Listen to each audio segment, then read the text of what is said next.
It's been a month since my last Better Call Saul review, but I'm back and it's time to talk about Season 5. Let's do it.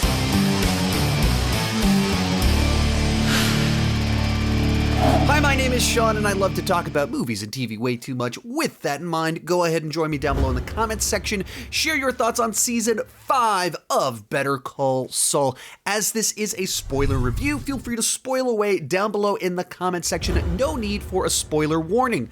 And if you haven't seen the season yet, not sure why you clicked on the video, but you have been warned.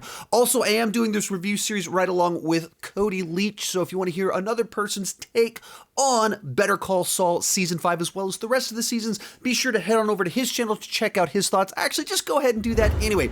Also, there was a month-long delay for each of us in putting out our Season 5 review. That is 100% on my end.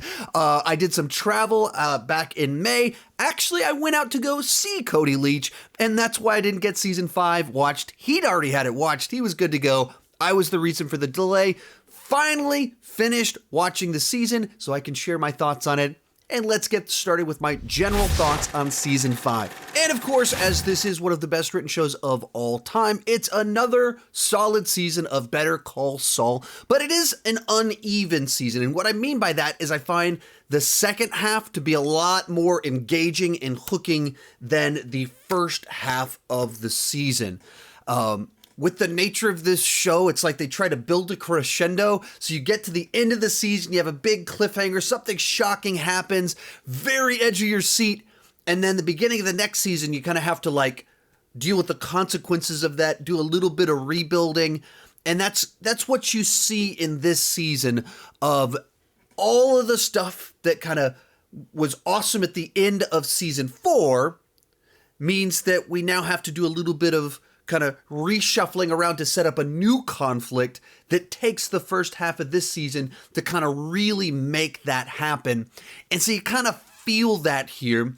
And also with the nature of this show, where you have kind of two different lead characters in Mike and Saul, and a lot of very prominent, very interesting side characters, not all of them can have a compelling arc going on at the same time. So it feels like you'll have 3-4 episodes in a row where one character is just kind of doing filler. And maybe it's interesting filler, maybe it's funny filler, maybe it kind of reveals something, but it also feels like you just want to get back to the interesting stuff with the other person that's really progressing things along.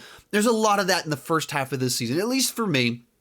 And then you get to the back half, they move enough pieces around, the stories start to come together again, and you get some of the most memorable moments of the entire show. I watched through the series for the first time last year, and what are some of the images that stick in my mind of like, that was like a standout, not just a plot line that was interesting, but an episode that popped out. You have that in the back half of this season, in all leading up to a really like, wow, that's how you ended the season. It does all of that stuff.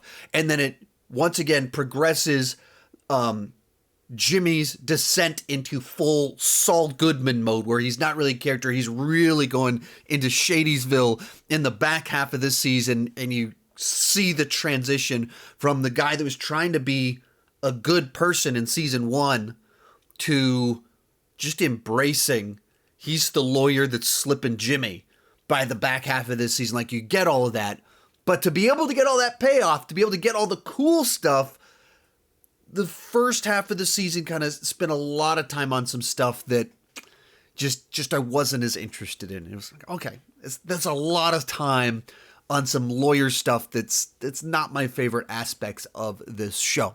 But as always, all of it's wonderfully written, wonderfully acted, and they spend the time to film it all right. So on all the execution levels, as always, top notch. Not all the plot lines were as compelling, equally compelling, which is always kind of the case with a show like this that's so serialized, such long form storytelling. That's always going to be the case. But to me, this season is just like a pretty stark contrast between like, that stuff was awesome at the back half and like, okay, that was still well written, but man, that is a lot of stuff about this one guy on a plot of land.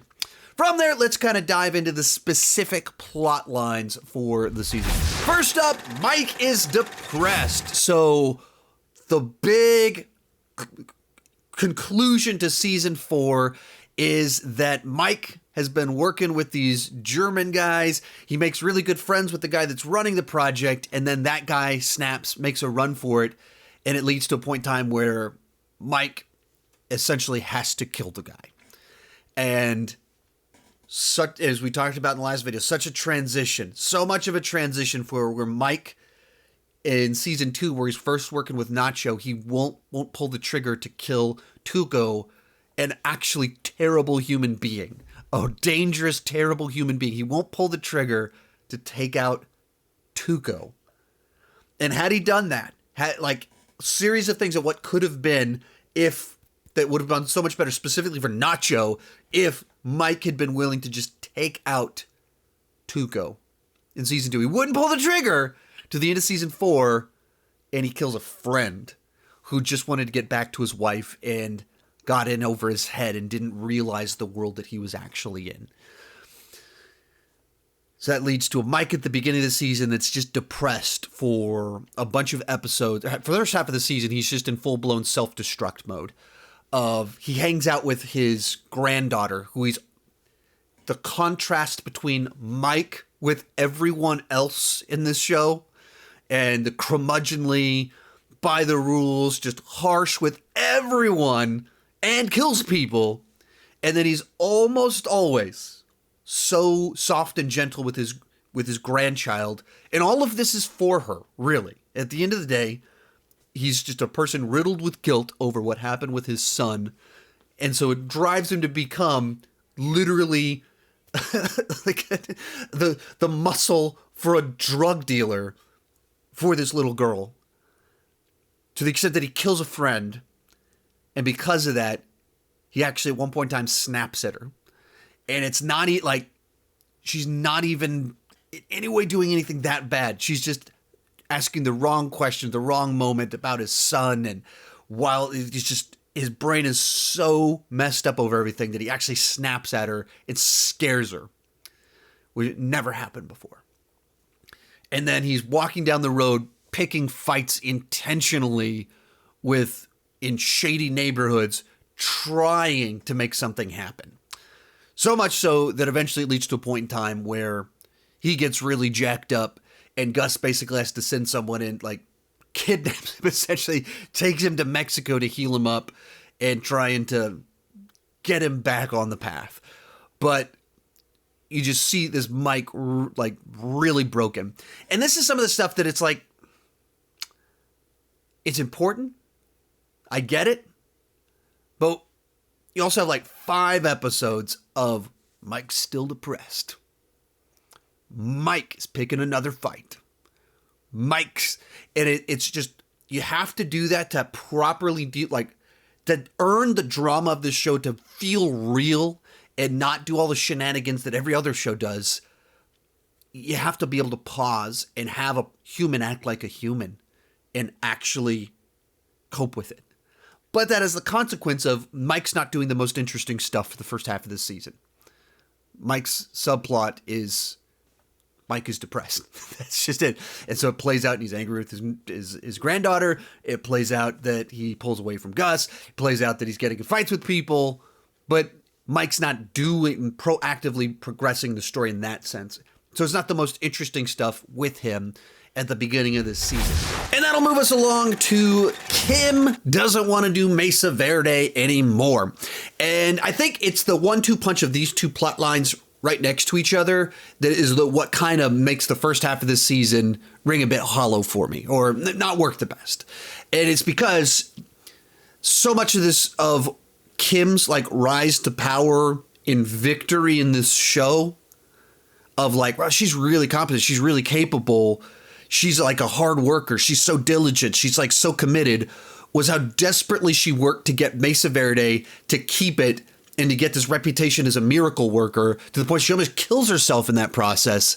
And then you get to this season and she reached by the end of last season, she was already like, I don't want to do this anymore. Like, I've proved whatever I needed to prove to myself, that I'm good enough, that I could get the offer, that I could win the case, that I could earn their respect. But do I actually want to work for a rich banker guy trying to get more banks?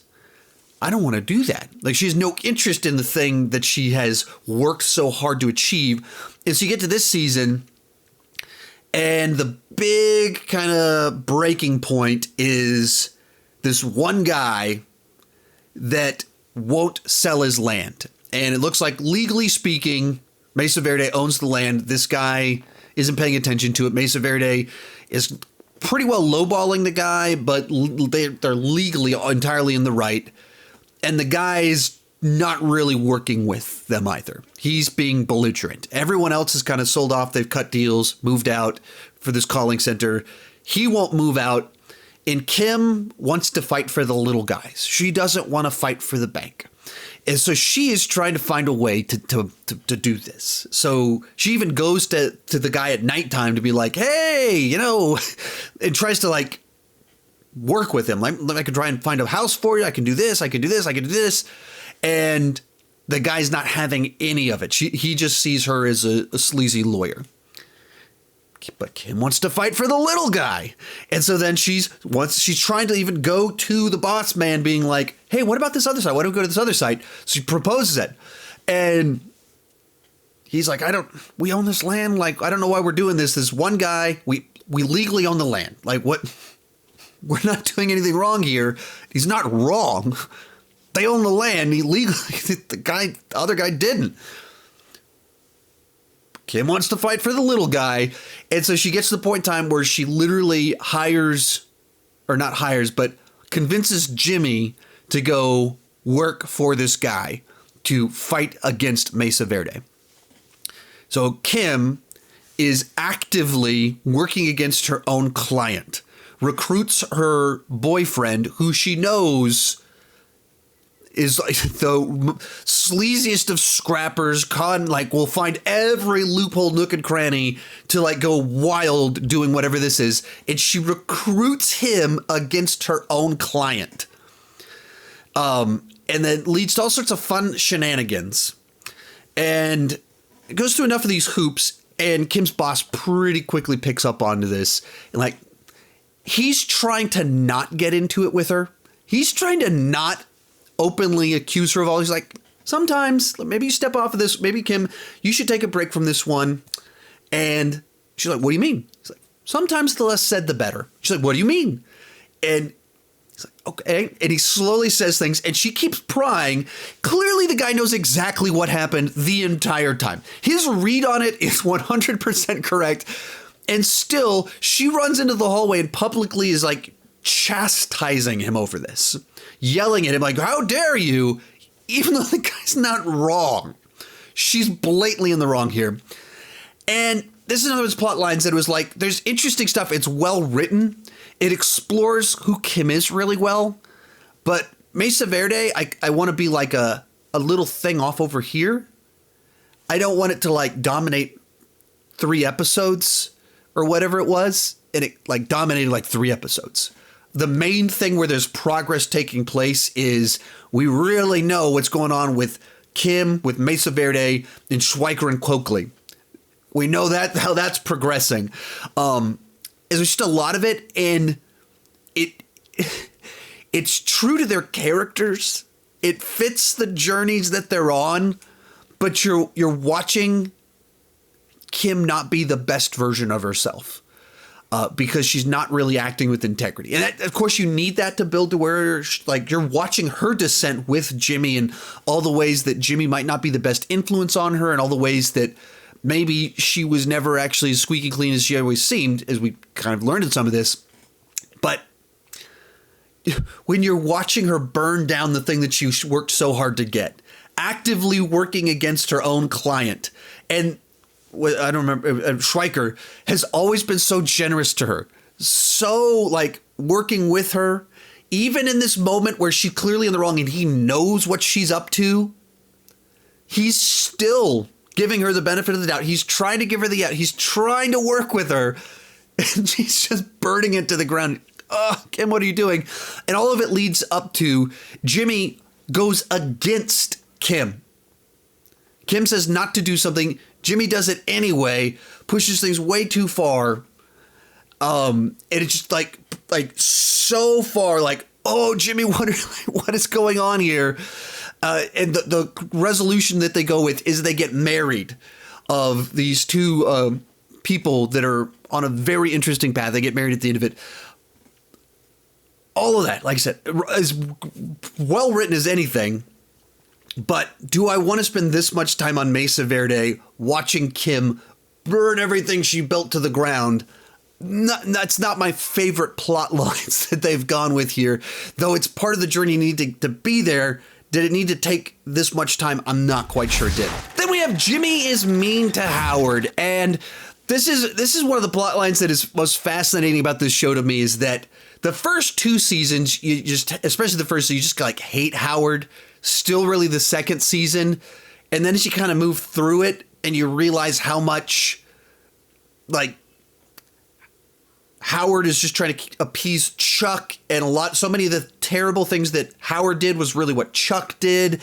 And all throughout this, Howard, he was always mean to Kim, but then he actually makes a lot of like outreaches to Jimmy to try and make things right, even before Chuck dies. And after Chuck dies, you see him as like much more introspective, really trying to grow and change. Now, Howard is inherently a pretty superficial fake person. He always has to be the character of the proper lawyer man. And so that makes a lot of this ring hollow. But for seasons 4 and 5, he's legitimately trying to be a better changed person because of the death of Chuck. And he's like, what just happened? How do I rethink this? Now, also his firm is in trouble, so there's always that side to it. There's always the business, of course, but legitimately he's trying to own the mistakes he's made. And this leads to him making an offer to Jimmy to join HHM. And Jimmy is so jaded based off everything that went down with Chuck that now Howard is just the target of all of his wrath. And you have 2 seasons straight in 4 and 5 of Howard trying to make amends, trying to be kind, trying to do something decent, and Jimmy just as brutally as possible, as petty as possible, just slapping back at Howard and just knocking back at him. So Jimmy, instead of like seriously considering the offer, turning him down even maybe in a harsh way, starts like throwing bowling balls at Howard's house in a truly slippin' Jimmy fashion. At least he didn't poop in Howard's sunroof. At least he didn't do that, but he did throw bowling balls at it. And all of it kind of crescendos with the point in time where Howard kind of confronts Jimmy about some of this stuff. And Jimmy goes off on him and literally says, "You killed my brother." And you just like, how much of that's the lie that Jimmy has to tell himself to go on because he can't own his own culpability in what went down? Where obviously there's a lot of responsibility to go down with what went down with Chuck. Jimmy actively did things against his brother to undermine his credibility, to like actively work. Obviously, Howard was covering for him. There's all sorts of things with Chuck, wouldn't accept it. Obviously, Jimmy broke laws to make fraudulent documents and then went to extraordinary great lengths to then undermine his brother, and can't own any of that. Won't own any of that. And he literally says to Howard, "You killed my brother." Howard seems to actually be this long process of like, what's my responsibility and what happened to Chuck? What did I do in that? Jimmy doing any of that. Chuck died.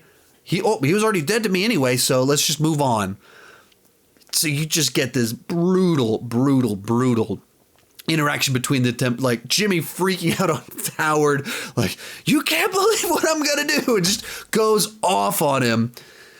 And And it's the frustrating because the show's a tragedy. You're not watching the journey, the positive arc of Jimmy. You're watching the descent from Jimmy's trying to redeem himself, and through the hurt that Chuck caused, the descent into Saul Goodman to the worst possible version of who Jimmy could be, which is slipping Jimmy with a law degree, Chuck's worst fear. And you see that. And Jimmy will not be introspective. So much so that he's just so venomous towards Howard. All of it leading to, and kind of skipping ahead here to the last little bit that you get with Kim and Jimmy, where Kim proposes doing this whole con on Howard to undermine him to get the settlement money, the Sandpiper settlement money, going all the way back to season 1. Still don't have that money yet. And she's reached this point in time where she's like giving into her own dark side, and they plot to go after Howard to undermine his credibility just so that they can get money sooner and launch their careers. And you go, oh, how far they have fallen, and how Howard is no longer the villain of the show, no longer the jerk of the show, and they're still going after him. Then we have Saul Goodman, lawyer for Lalo. So a series of events happen throughout the season where at the beginning, Jimmy does this 50-50 coupon deal for lawyers. Some people go on this crime spree. It leads to this gigantic problem where one of the recurring drug dealers for the Salamanca cartel gets arrested. They get Jimmy to be their middle person to kind of work with him and communicate information, to pass off information that will undermine Gus through this guy. But basically, they're trying to get Saul Goodman to be the lawyer for the Salamancas, to be a friend of the cartel. All of this leads to the back and forth of Gus and the Salamancas, or specifically Lalo, trying to like outmaneuver each other. And so Gus's play is to get Mike to feed some information to someone that witnessed some stuff about some events at the end of the last season, to where Lalo gets arrested. And once again, they've decided to recruit Saul Goodman to be the friend of the cartel. And he has to hang out with Lalo. And this is another season where like Lalo gets not underutilized. I wish they had more to do kind of with Lalo earlier in the season, where there was like, let's spend all this time with Mesa Verde. Lalo is such a great, fun character. Where the thing about him is that he's so affable. He's so disarming in the way he presents himself while being an actual sociopath, that he disarms you. And he does not care about you. He literally does not care if you die. Like, he doesn't care if he could kill you and not raise his heartbeat. And that's what makes it such a fantastic character, such a great addition to this show. What makes so much of the back half of the season so great is all of the Lalo with Saul Goodman, the lawyer meetings, the stuff with Nacho, and then, of course, the finale. But so you have Saul Goodman trying to work with Lalo, and they've got this whole fake identity for him, and they're trying to cover up all this stuff, and eventually they have enough back and forth, they're able to undermine enough of the witness that they can get bail. And so Lalo decides to send Jimmy to pick up $7 million bail. And Jimmy's like, I'm not a bag man. He's like, $100,000 is fine. He's like, okay, sure. Yeah. I'll pay $100,000 if you go get the money. So this leads to me, is one of the most memorable episodes because it just stands out, where Jimmy, the bag man, goes and gets the money. Some cartel people go to try and attack him. Mike was watching this whole thing and kills most of the guys, but it leads to Mike and Jimmy walking through this desert for days, carrying money, trying to survive, while there's this one guy left kind of driving around. And the show's two leads are Mike and Jimmy, and they interact all throughout the whole show, but you don't have a lot of extended interactions. They have like a scene every 3 episodes. And then you have an episode where our two leads finally really spend a bunch of time together. That's memorable. Then, of course, them just being in the desert is memorable. Mike shooting people is memorable. And Jimmy drinking his own pee is memorable. And so just one of those iconic images of the journey that all the craziness that Saul, of the consequences of being Saul Goodman lead to Jimmy maybe dying in the desert, maybe getting killed in the desert, maybe dehydrating in the desert, but definitely him drinking his own pee in the desert to survive on this whole little journey of to be the friend of the cartel, to get that money where it needs to be. That's what needs to happen. But so eventually Saul Goodman gets the money to the courthouse. Lalo is released and he's going to run for it. But you set up now, Jimmy has become truly Saul Goodman, friend of the cartel. This will lead to our final thing you got to talk about here. Nacho, the inside man in the finale. And so one of the things all running throughout the whole season, this one and the last one, is that Gus wants Nacho as his inside man, delivering information. And Nacho just wants out. He really wants out. And in particular, he wants his father not to be in danger. And more so in this season, they keep threatening Nacho's father. And which leads Nacho to be more and more desperate to do whatever they want, to get whatever they want, to make it happen, tell them whatever they want. I will do it because you can't go after my father. He doesn't deserve this. I deserve this, not him. And also running along with this, as Nacho starts to tell some of this to Mike, Mike is trying to get Gus, like, leave his dad out of this. He wants it. What, can we just let this guy go? What? Gus has no interest in letting him go. He likes having this inside man and wants to use him until he dies because he does not care about him at all the way that Mike does. So all throughout the season, feeding information, and then Gus actually working with Nacho to actually not stop this stuff from happening, but making sure it does happen in the right controlled manner to where he can. So even burning down one of the Pollos de Hermanos restaurants and all the drops and all of this stuff, working right along with it. And enough things happen that Nacho does become Lalo's guy that he trusts on a bunch of things. And this kind of leads to a scenario where after all the stuff goes down with Jimmy in the desert, Lalo, he knows when someone's lying to him. He can, other than Nacho, for some reason he can't pick up on Nacho, but most other people, he can tell when something's afoot. And Jimmy's story about his car breaking down doesn't quite ring quite right for him. And so he investigates it, sees holes in the car. And so he's going to go confront Jimmy. Nacho's able to kind of feed information to Mike to go and protect them, and just get this great tense sequence where Lalo shows up to confront Jimmy and Kim about what really went down and what really happened. And you're like, not sure what's going to happen. As soon as they leave, Nacho's sitting there in the car, and Lalo's like, all right, let's just go to Mexico. And they drive off, and Nacho, unwillingly, without any way to really even get out of it, gets stuck traveling to Mexico, unaware of Gus's and very ambitious plans.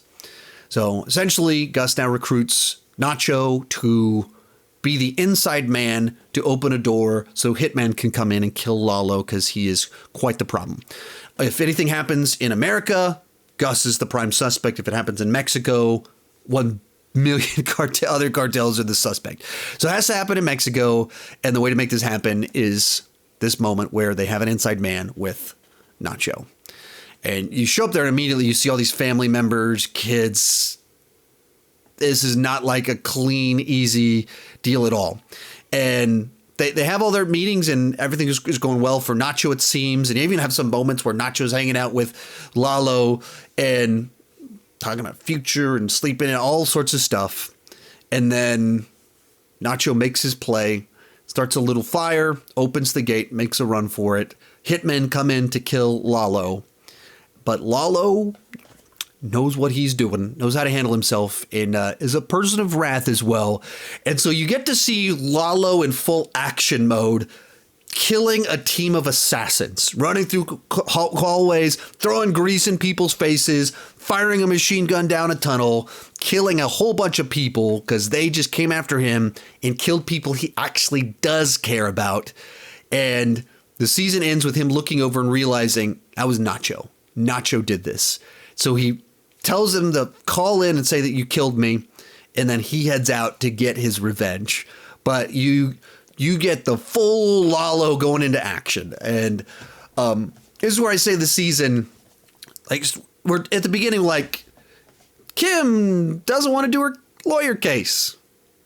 Into the season, Lalo's in a tunnel with a machine gun mowing dudes down while Nacho's on the run for his life. The next to last episode, Lalo shows up in Jimmy's apartment with a gun threatening to kill him. The episode before that, Jimmy's on the run in the desert, drinking his own pee while someone's trying to shoot him, and he's with Mike. Episode 2, Mike yells at his granddaughter. You see the contrast there?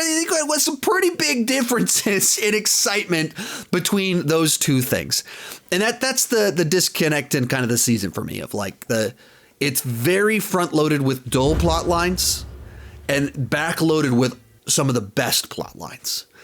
And so for me, that probably puts this one in the middle for this show of you have some dull stuff and some of the best stuff. So put it right there. Right there in the middle for him, excuse me. That's my take on it. There's my thoughts on a bunch of different stuff. Some writing all across the board is great. Not all the plot lines are equally as strong. And by the end, it pays off so well with so many memorable moments. Amazing cliffhanger, lots of tension. Let me know what you thought down below in the comment section, and come back in a day or two and I'll have my thoughts on the first half of the season 6. And be sure to check out Cody's reviews right over there. Bye-bye.